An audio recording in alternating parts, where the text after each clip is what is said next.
Praise the lord ప్రియులారా, ప్రభు మాట్లాడుతుండగా విందాము. చాలా మటుకు మనలో కొంతమంది ఎక్కువగా సెన్సిటివ్ ఉంటారు.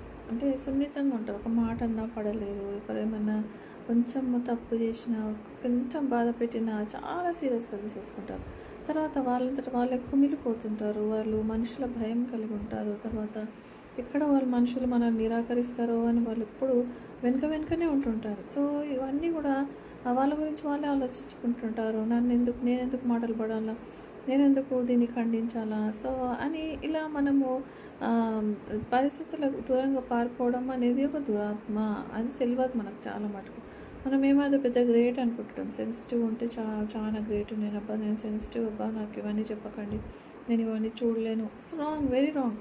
మనం ఎక్కడైనా పరిస్థితిలో మనం ఉన్నప్పుడైతే మనం ఏం చేయాలంట, ఎక్కడన్నా కీడు జరుగుతుంది, ఎక్కడైనా తప్పు జరుగుతుందంటే అక్కడ నుంచి వెళ్ళిపోవడం కాదంట. మనం అక్కడ నిలబడి దేవుని మాటలు తెలియజేయాలి. ఇదైతే కరెక్ట్ కాదు, మీరేమని అనుకోండి. ఎవడన్నా వినకపోని నీ వాయిస్ అయితే నువ్వు చెప్పాలి. అది దేవుని వాయిస్ చెప్పాలి.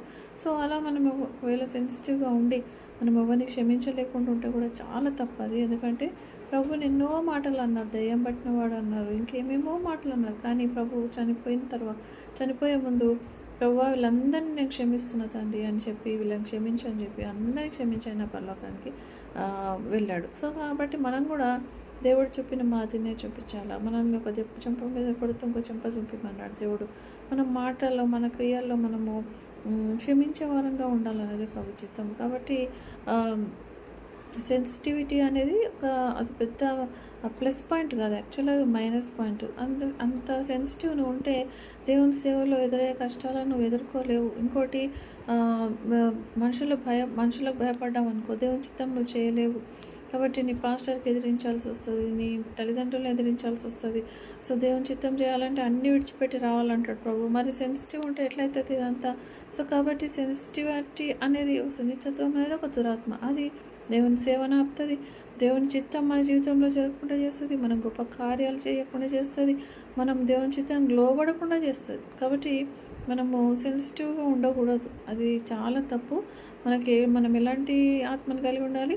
ధైర్యం, శక్తి, ఇంద్రియ నిగ్రహం గల ఆత్మను, సింహం వంటి ధైర్యాన్ని మనకి ఏమని ప్రభుని అడగాలి. అంతేగాని దేవుని చిత్తం చేయటకు నాకు శక్తిని లేదు, ఎవ్వరేమనుకో నాకు పర్వాలేదు, నువ్వేమనుకుంటున్నావు అది నాకు ఇంపార్టెంట్. మనం మనుషుల మెప్పు కోరిన వారిమైతేమా మనం దేవునికి శత్రువులము. మనం ఈ లోకాన్ని స్నేహిస్తే మాత్రం నా ఫ్రెండ్స్ ఏమనుకుంటారో, నా కలీగ్స్ ఏమనుకుంటారో కాదు, దేవుడు ఏమనుకుంటున్నాడు.